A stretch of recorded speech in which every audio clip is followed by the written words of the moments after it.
Coming up on Regarding Men, when mothers kill their children. Liliana Carrilla.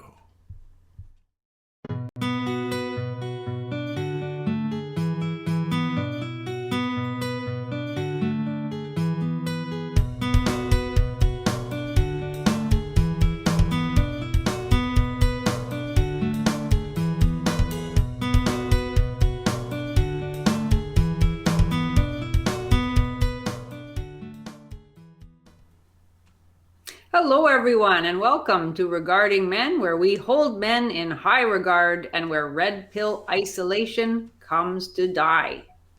I'm Janice Fiamengo. I'm the author of the Fiamengo File. I'm joined here by my good friends, Tom Golden of MenAreGood. Men are good. And Paul Elam of paulelam.com. Hello. And today we are discussing a disturbing story. It's disturbing because of what we know about it, a mother killing her 3 children. And also, I think, disturbing for what it is not being told about it, much that is left unreported. And I have the sense from it that there is much that we will never know, partly because this is a woman who has killed her children, and that this is something that society in general doesn't want to know about. So I suspect this story will die rather quickly, although it is a shocking story. So the basic outline is that this woman, Liliana Carrilla, aged 30, seems to have murdered her 3 children. They were aged 3, 2, and 6 months old. She drove away after she committed this crime, and strange events that seem to have taken place after she drove off. She drove north from Los Angeles into Central California. We're told that she got into some sort of altercation, abandoned the vehicle she was driving, and carjacked another vehicle. It seems to me a quite bizarre element of the scene. Anyway, and what we've learned is that this woman was involved in all the newspaper headlines say she was involved in a custody dispute. And what I think that means is that the father of her children had intervened. We're told he had attempted to contact Children and Family Services and the police because she has been acting strangely for months. And obviously he was worried about her harming the children. And as far as I know, there had been I'm not sure what it's called exactly, but a custody order had been made. She was to turn over custody of the children to him on the Sunday, and Saturday was the day that she murdered the children. So I think that's all we really know.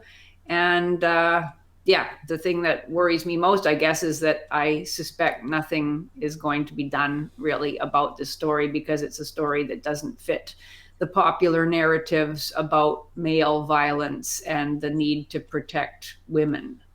And it's very interesting to me that even in these cases where little children, in this case 2 little girl children, have been killed, we're not very interested because the perpetrator is female. So we're not really all that excited about it. There will not be demonstrations. There will not be calls for, major studies of how the system failed these children, because it's simply too uncomfortable. I don't know. What do you guys think about this? Tom? Paul? Oh, okay. I think it's another one of these cases when you refuse to recognize the capacity for violence in women, you condemn their children to being victims of abuse and sometimes death, as is the case here. And I think that is the overarching problem. We still live in a society that refuses to recognize that women have the capacity for evil every bit as much as men.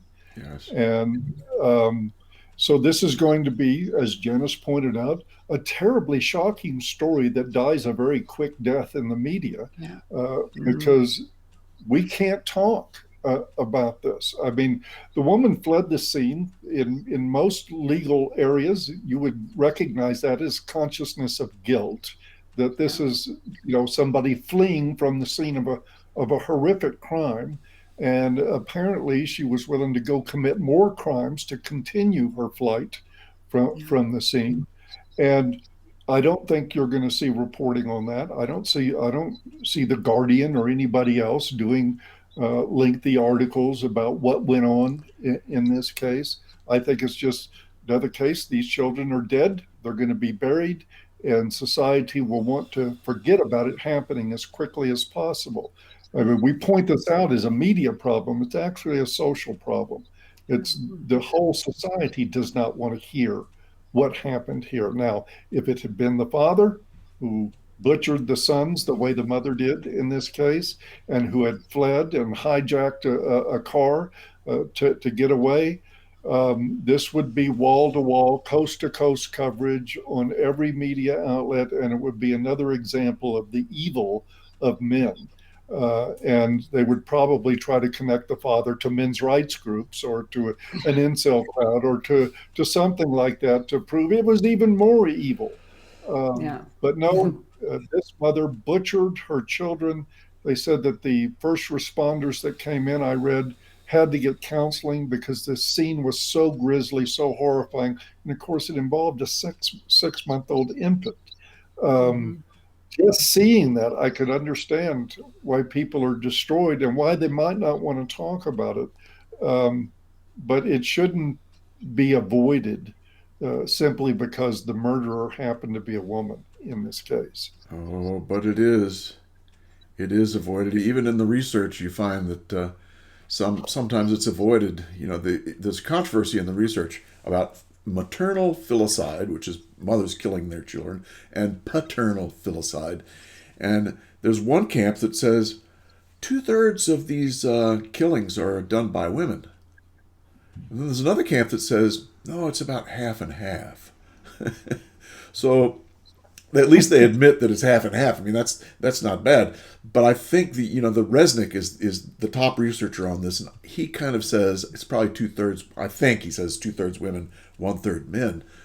But and you see the same thing with child abuse. I mean, there's more women than men abused children. And what's the feminist line to all of that? Oh, it's because women are forced to be the primary caretakers of the children. They spend more time with the kids. So every time I hear that from a feminist, I say, well, that's why men murder more people, because they spend more time with guns. I mean, it's that kind of logic. It's just, no, you just don't kill someone. It's just crazy. They give excuses all the time, Yeah. And of course, the mental illness excuse is always used. Yes. Yeah. I mean, and I'm not an expert in this area, and I would hesitate to say that somebody who kills their 3 children isn't mentally ill in some way. It certainly seems, it's beyond imaginable. But in this case in particular, as you said, Paul, and as I thought, she speeds away in a car. I mean, that is just not, I can imagine a scenario in which somebody is so, I don't know, demon possessed or just so distraught and delusional that she might do something like this, or he. But then I do not imagine that person speeding away in a car, getting into some kind of fight with somebody else. I don't know what happened. The fact that the report didn't, none of the reports, I read a bunch of them, of course, none of them gives any details. They must have the details. And do you know why they don't give any details? Because the story is, I've read probably maybe 15 articles on this, and only one. In fact, that's another thing, is the reporting on this is so 14 have the main story, and 1 out of those 14 will tell you something else. And the something else is this: she wrecked her car, and the Good Samaritan stopped to help her at the wreck. Oh, I see. And she stole his truck. She stole his truck. The guy that actually stopped to help her. Oh boy. So and this the whole thing about 14 out of the 15 articles I read never mentioned the father. Yeah. The father had custody that was supposed to be given to him, right? Yeah. And I saw this picture of the father playing with his kids, these little, oh God, it was just heartbreaking. And this one story out of all of them said, father devastated. Mm-hmm. You don't look at the man's pain. These places just don't want to look at the man's pain. But can you imagine if all of your children were killed? And by the way, there's I think they have 5 categories of filicide now. And one of the categories is custody disputes. Mm-hmm. It's literally that often that parents kill their children out of just complete revenge or anger or whatever it is, out of custody stuff. Oh, it's just so sad. There's one is mental illness. I think one is mental illness, another's mental illness, and the other's custody. It's just, to me, it's just about that simple. Which is also mental illness. Yes. I agree. I can't imagine anybody doing this without serious mental health issues. I know that there is such a thing as postpartum depression, and right. That was another one. In some women even be postpartum psychosis. It absolutely happens. Yes. But the legal definition of guilt or culpability under the law, the only thing you need to establish is the person who did the difference between right and wrong, or knew what they were doing was right. And just like in the case of Andrea Yates, who drowned her 5 children and tried to hide afterwards. Yes. This woman who fled the scene. These are people that know the difference between right or wrong. They know that the authorities are going to come for them and that they should, and they run off, and somebody stops to help her. And I'm sure out comes maybe the same knife she killed her children with. Could be. And got his truck. Gosh, this is just a tragic story that the media is butchering. But in fairness to the media, they butcher it because society wants that. That's what, Yes. And the other thing that I was really struck by is how the father's role in the children's lives is so minimized when he's even mentioned at all. And he's often mentioned, way down the story. Usually what's mentioned first is that the grandmother, the mother's mother, was the one who found the children. And so, you really think of this as a story about a single mother, a troubled single mother, perhaps with a vindictive ex-boyfriend trying to take her children away from you. That's kind of the angle that emerges, and she, distraught, then destroys the children. But what I could piece together, although it is very difficult because there just isn't enough information, that they had actually been living together. The man and the father and mother had been living together up until just 6 months ago. And that she left that family and took her children away, and then there's been this custody dispute since then. So this was not kind of absent father who simply impregnated this woman and then went on his merry way, which is the popular narrative of our society. Right. This was somebody who was part of a family. He was happy to be in this family, where even one person said that he still loved the woman and he was trying to get her help. And, it sounds as if he was desperately trying to involve children and family services and the police out of concern for her and for the children that he was very much engaged with in every way. And yet that, you have to really look to find out any of that information. And I can't again help but feel that if we lived in a different kind of society that valued men as fathers and as members of families in a different way, that would be front and center in the story. And yet it isn't. It's minimized as if it's of really no importance.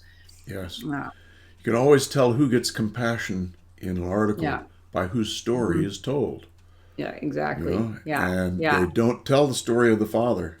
No, this isn't his story, really. Maybe occasionally somebody will say, oh, he's devastated. Well, okay, that's it. But you don't really learn why. You don't have a sense of who he was or his involvement or anything else. Right.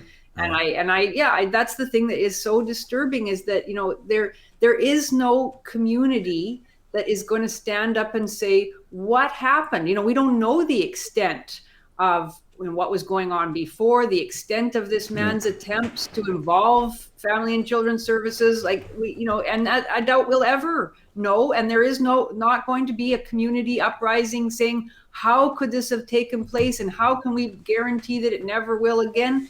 Because there's just not the interest in learning about it. Yep, that's it. Let's see if we can show a quote from one of the articles. Denton, who was the father, requested a temporary emergency visitation order from the family court in California on March 4th and petitioned for a mental health evaluation of Carrilla according to court documents. Orders were drawn up March 26th.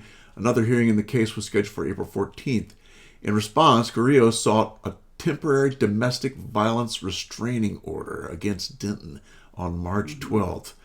Using VAWA as a means to defend yourself, eh? Pretty stinky. Denton told the Times he tried to get authorities to intervene, but in L.A. they wouldn't help. The LAPD would not get involved, he said. Carrilla was supposed to turn over the kids to him on Sunday. Ay.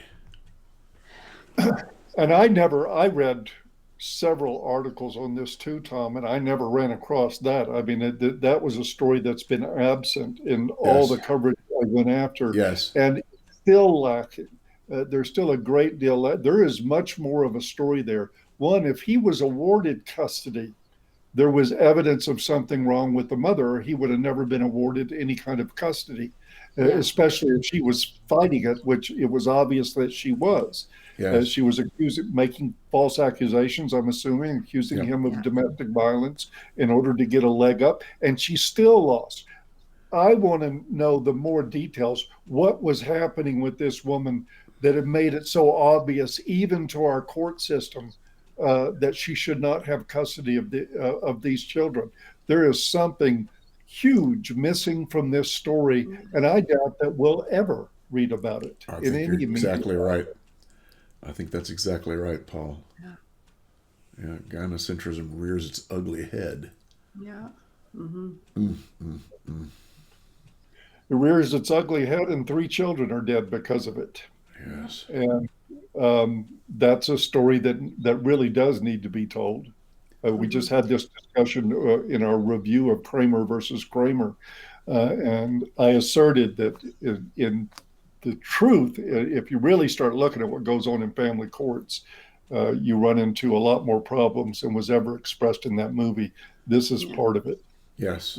Yes. Yeah, and it's like it's a societal problem that it really, like, gynocentrism doesn't even really cover it, because gynocentrism, has traditionally been expressed, was of course about the care and centering of women as objects of concern and protection. But like, this is now, it's at the point where, like, some human beings, including girls, are being sacrificed to our societal, well, you already said it, both of you, our societal unwillingness to recognize female evil. I don't think there's ever been a society before, a culture before, that refused to recognize female evil. It could be gynocentric, of course, but it strongly differentiated between good women and bad women. Now we can't do that anymore. And it leads to the very thing we're looking at here, where we're actually willing to have children sacrificed. And we know that more will be in the future, or abused, children abused, because we will not recognize, we won't look at female evil. It's really quite a profound and bizarre end that we've come to in our culture. Yeah, it's a really good point. And what really gets me about this, and to me it's simple, 2 + 2 = 4. If you refuse to recognize female evil, you are in actuality enabling female evil. Right. You are socializing evil in women. Yes. Yeah.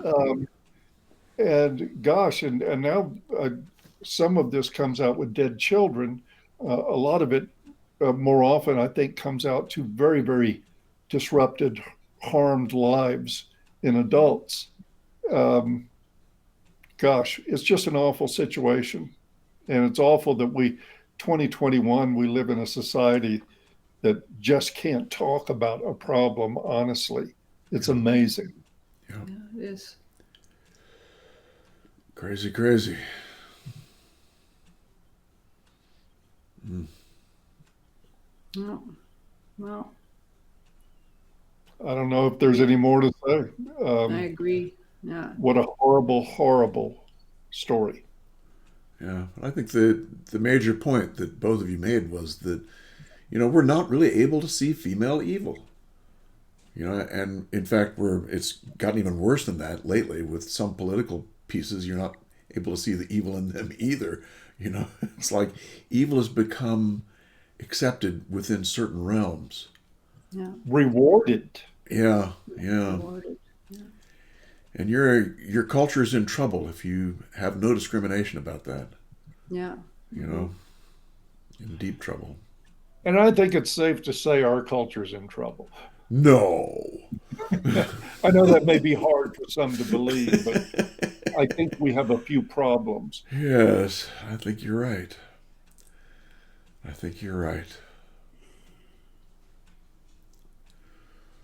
So, Well, on that rather sad note. Yes. Are we finished? Yep. So shall we affirm? And how would we do that? That men are good. 2 in a row? And sometimes men are evil. Yes. At least we can see it. And deserve to be punished for it. Yeah. Now, if we can only apply that fairly and evenly to all people, everyone, yes. We might be getting somewhere. But yes, exactly. Well, I guess we'll have to wait and see how things turn out. Join us on Regarding Men, folks, regardingmen.com/join. Read all about it. Come join the group 7 days a week. We're having a blast in there. We're also seeing a lot of healing in there. A lot of people. Oh, man. It's fantastic. Subscribestar. Subscribestar.com/regarding-men. Come on and see us. Link below, as Paul would say. All right. Y'all take care. We'll see you. Bye-bye. Bye-bye. Bye-bye.